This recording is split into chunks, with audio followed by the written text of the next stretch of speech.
Thank you for joining the Dragon Con alternate historical fiction track for a very special Chronicles of the Cocktail.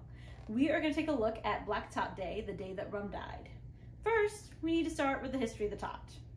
So when sea journeys became longer and more common, one of the biggest issues the crew faced was clean drinking water.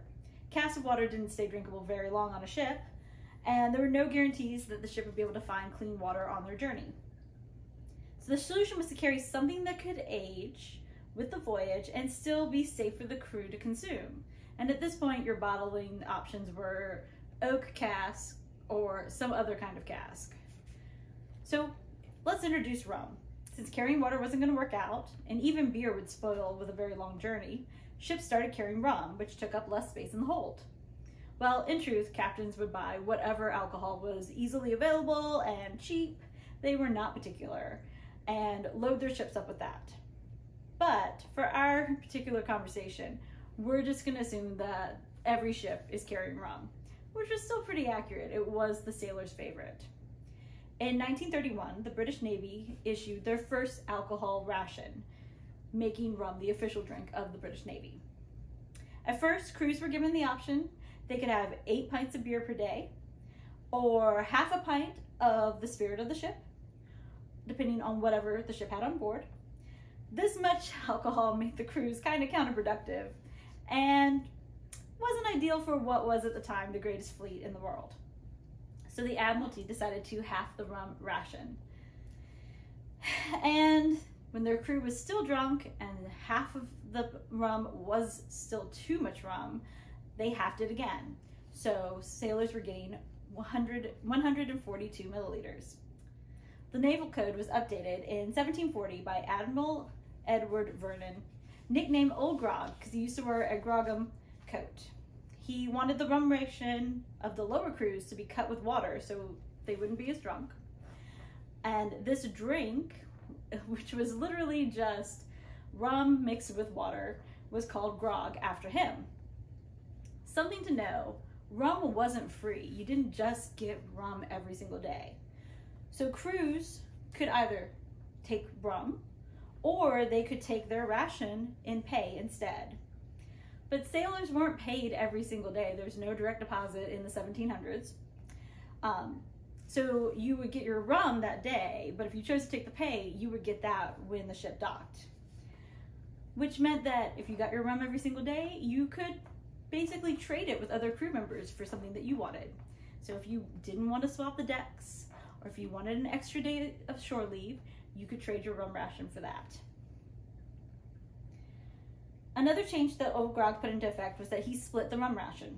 Sailors got their first tot at the beginning of the day, early, around noon, and their second tot in the evening, around 5 or 6 p.m. So if you were a kind of sailor who liked to stay drunk all day long, and you traded your rum ration for a day off, then that other sailor could have a lunch tot, an evening tot, and a very pleasant night's sleep. A rum ration also came with lime, which, as we know, the British Navy used to prevent scurvy, something that they discovered in the late 1750s. Sailors started to add their scurvy-preventable lime to the watered-down rum, trying to make it a little more drinkable. Notice they were looking for more drinkable, which really says a lot about what the original grog tasted like. Trust me, if you're going to a tiki bar, the grog that they serve there is going to be a lot better than what the Navy got in the 1750s. And there was one person who was designated to hand out rum all day long. That person was the ship's purser. They were responsible for issuing the rum or logging the request for pay instead. And even though the role was called purser, sailors would actually call them purser, dropping the R, and that's why we actually have a purser's rum now, named after the pursers who used to issue the rum out. The purser was also responsible for proving that the rum was the right proof. If your rum was overproof, the crew would be too drunk. If it was too watered down, then the crew would be shorted. So the purser would test the rum with gunpowder to prove that it wasn't diluted, which is why you can find rums on the shelf now that say that they are gunpowder or Navy proof. The purser would mix a small amount of the rum with gunpowder and light it. If it flashed, it was overproof. If it didn't light at all, it was watered down. But if it burned with a steady blue flame, it was actually the correct strength. And that's why, like I said, some Navy rums are called gunpowder rums. So the British Navy enjoyed 239 years of rum rations. By the way, America stopped giving their sailors alcohol in the 1860s. But the British didn't get around to it until the 1970s, when Parliament started questioning whether giving an entire fleet a ration of rum with lunch and dinner made 80 cents, especially when you have nuclear submarines, computerized ships, and an overall change in technology. The fleet had become more sophisticated and complex. The sailors running things should be more sober. And we also have the ability to transport water, so these are all factors that resulted in Parliament taking a look at their admiralty laws. But the reality is that a sailor with a rum ration was a happy sailor, and over 200 years of tradition is not a little thing, which Parliament had to acknowledge. So they had a vote, and it wasn't an easy vote, but ultimately the British government decided to stop giving their sailors a daily ration of rum. So on July 31st, 1970, the last shot of rum was served. There were funerals across the country on naval bases and on ships to mark the day that the rum died. British sailors all over the world raised their glass one last time, as we are going to today. When it's time to drink your rum ration, it makes sense to have a toast to show goodwill and welcome. And for naval rum, we need to toast like the Royal Navy does. The Peninsula toasts were traditional on board the fleet. And these had a special toast for each day of the week and were usually given by the youngest officer presented at Mass. It would come after the loyalty toast. To King! Our ships at sea! To King! Our men!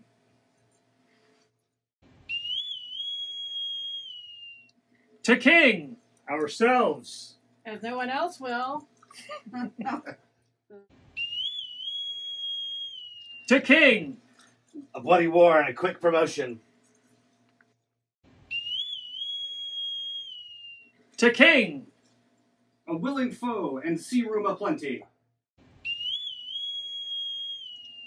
To King! Sweethearts and wives. May they never meet. To King! To absent friends. But the standing toast that pleased the most, the wind that blows, the ship that goes, the lass that loved the sailor. Here's to the Navy, true hearts and sound bottoms.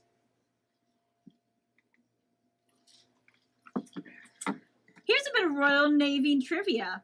Before steamships became the norm, all the ships were identified by their figurehead. And when technology evolved, the ships were identified by their motto and by their ship's badge. You know that after World War I, all ships' badges had a naval crown on top and a gold rope around a circular design. How fancy. To our sailors, long may they ride the waves. To our Navy, may it ever float. To a stout ship, a clear sea, and a far-off coast in stormy weather. How much Jack speak do you know? What's Jack speak? Well, it's slang for a Royal Navy. A Jack or a Jenny is a British sailor. They can also be called limeys because of all the limes they sucked. Here's to the ships of our Navy, to the ladies of our land. May the first be well-rigged, And the latter ever well manned. Here's to grog, grub, and glory!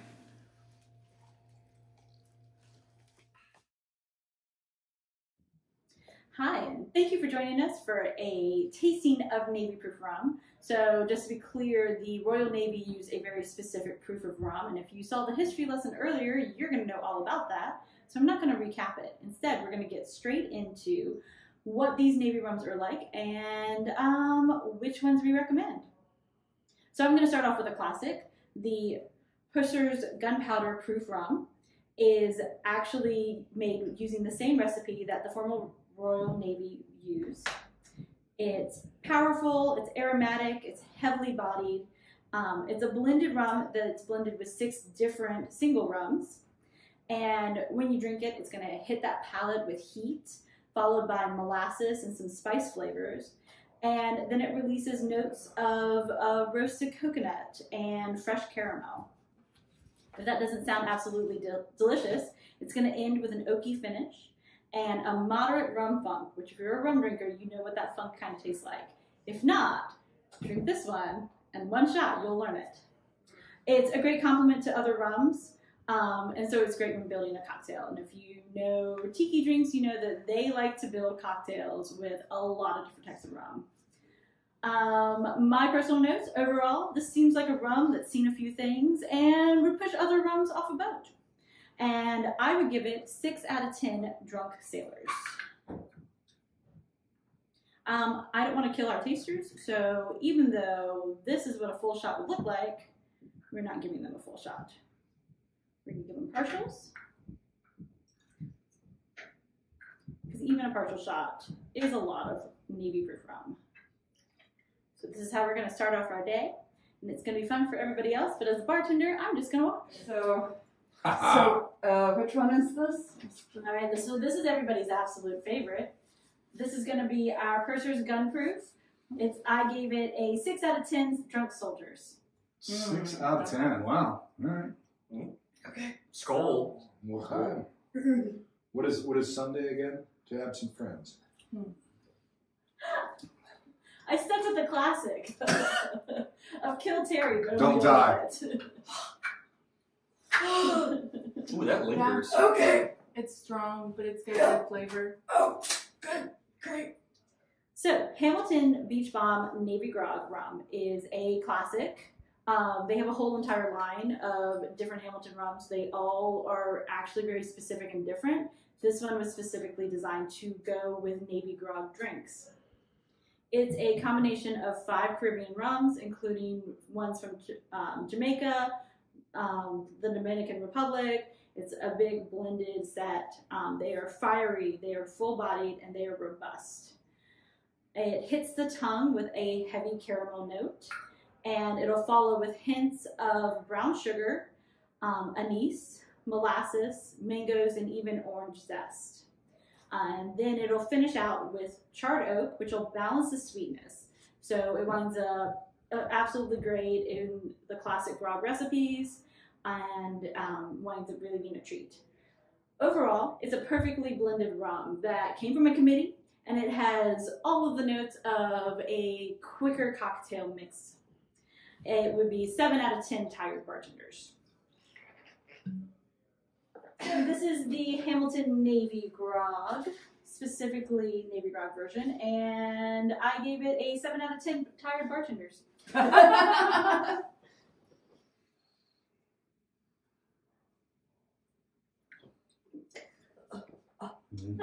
Ooh, that's a lot smoother. Yeah. This one was a blend that Jeff Berry and Ed came up with, Hamilton I came love up you with too. to eliminate extra bottles behind the bar when you mix a Navy Grog.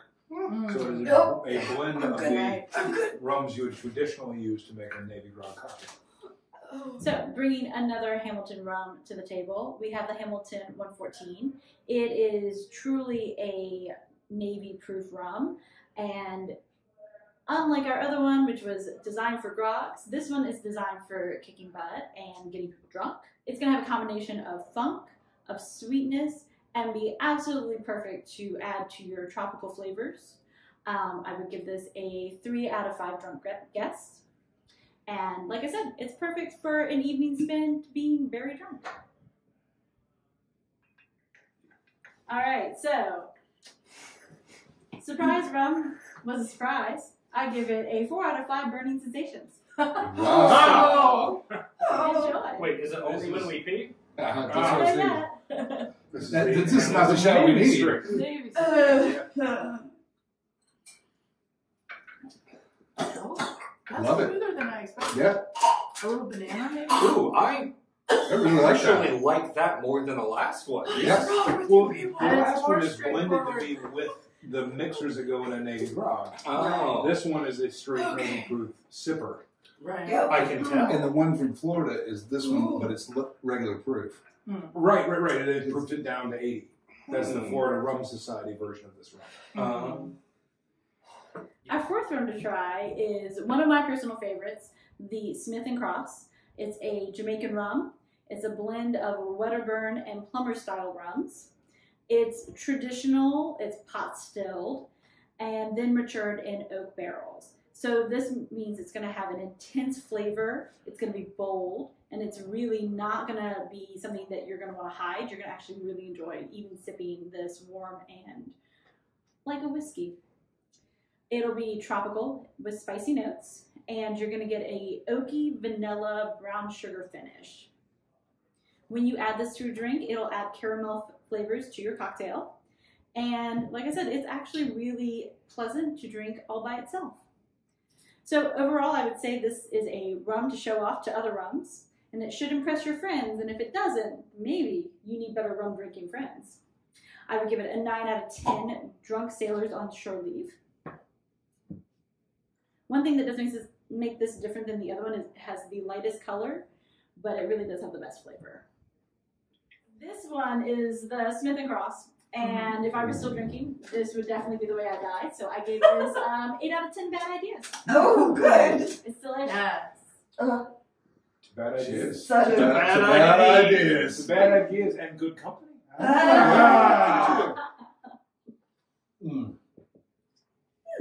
See, it's actually delicious. It is considered one of the best sipping rums. Definitely something that you should carry with you at all times. And a flask.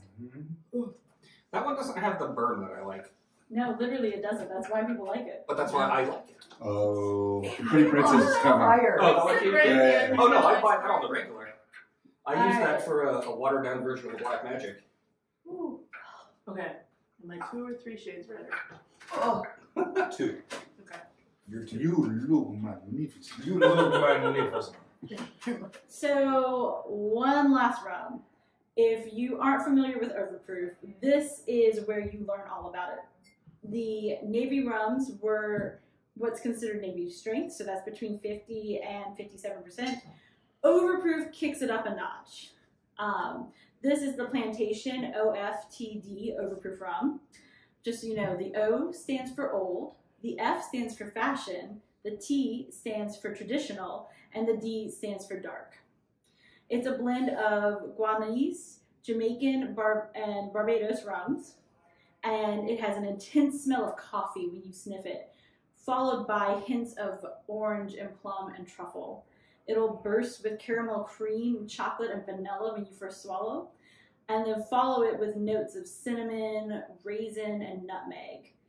But when you're finished with your sip, it will give you hints of molasses. You're going to get smokiness and the oak from the cask. It is bottled at a full 20% overproof. So it starts off with a vicious temper and a lot of kick. I would say personally that it burns with a fire that would inspire a drinker to make bad decisions. And I would give it a 6 out of 10 ships on fire. This is the Plantation This is the best of all. OFTD. So to be clear, that stands for old, fashioned, traditional, dark. And I'm definitely going to Yeah, give they this... retconned that shit. That is it. Sorry. And I'm going to give this one a 4 out of 5 ships on fire. It is Down highly and out. flammable. This is what happens when you get 6 or 7 of the best rum nerds in the world together to recreate something, and they miss, and they come up with something they consider better. What is OFTD stand? Old-fashioned, traditional, dark. You gotta do it all. Sure. All right. To the old-fashioned traditional dark. I want you guys to know. If I tell you what it really means, can we edit it out? What? Oh, fuck, that's delicious. Oh, fuck, that's delicious. Can I answer a leading question in an affirmative manner? Sure. Yes, I can. Okay. I love it. It's got that like Welch's grape juice burn in your cheeks that like forces you to smile. Yeah. You know what I mean? Yeah, it's You ain't entirely wrong. Yeah. Like this. It's like this is the best thing about being in church. Suddenly I'm getting grape juice and it's sweet, and this is awesome. Yeah. What is wrong with y'all? Also, So many things. how alcoholic is your Jesus? Well, no rum tasting is complete without trying the original Navy grog. So, to be clear, this is the OG Admiral Grog's official recipe for what every sailor was supposed to be served. It was 4 parts water to 1 part rum. And then later, we're going to go with the slightly modified, they got to squeeze a lime. I'm going to be super nice to my tasters and actually mix this with ice. But if we were on a ship in the middle of the sea, there'd be no ice. So this would be a drink served warm. I won't lie to you, that's a lot. This is already going to be a tough enough drink. I cannot imagine trying to serve it to people absolutely at room temperature. So you can't do a Navy proof rum tasting without doing the Navy grog. And we're going to do the second Navy grog recipe. First one was by Admiral Grog, or Admiral better known as Old Grog. And his recipe was 4 parts water to 1 part rum. And then later they decided, right, to make things easier, they would throw that lime in. So it was both a medicinal drink and your rum ration. If we were actually on a boat, I wouldn't have access to ice. But this recipe is not usually it's not a crowd pleaser. So I'm going to do the nicest thing that I can to my tasters, and I will give them ice and give them a chilled original grog.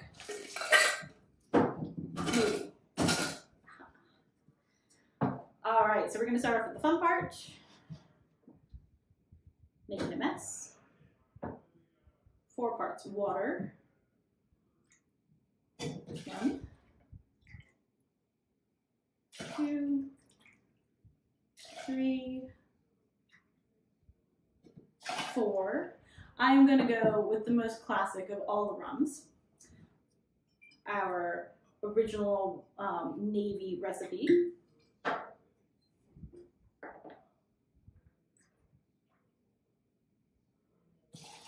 And I feel generous to our crew, so I'm going to give them half a lime.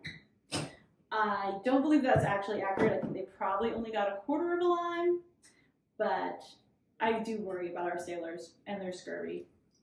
I haven't seen them eat any fruit in days. All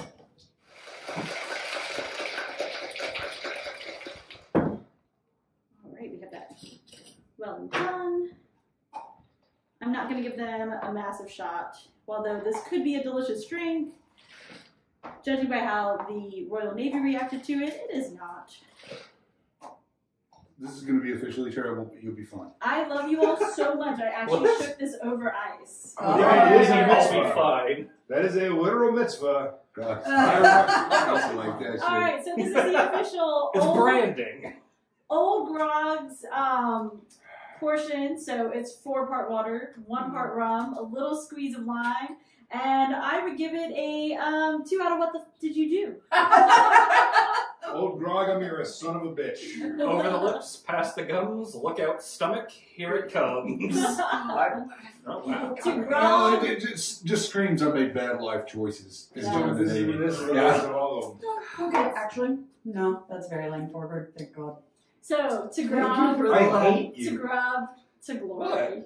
I mean, it's a generic you, not you personally. Oh, okay. I mean, I couldn't blame I'm you. kind of a fan of you. I like the cut of your gibberish, but this is like limey rum melt water. Like, give me Yeah, no, so this... give me this much that, and I'll be much happier. Well, And like the Royal Navy says, to grog, to grub, and to glory.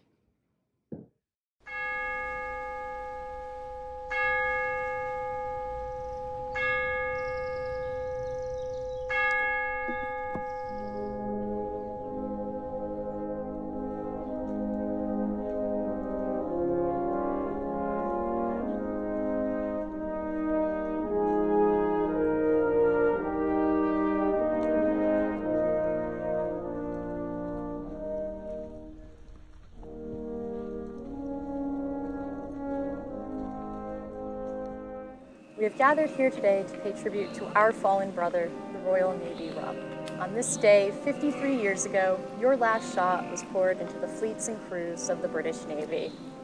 Your service was long, 239 years, and we respect the battles you won, the crews you nourished, and the voyages you fueled. With you in our hulls, our voyages may be long, but they would not be sober. Long may you live in tiki drinks and punches. To grog, grub, glory.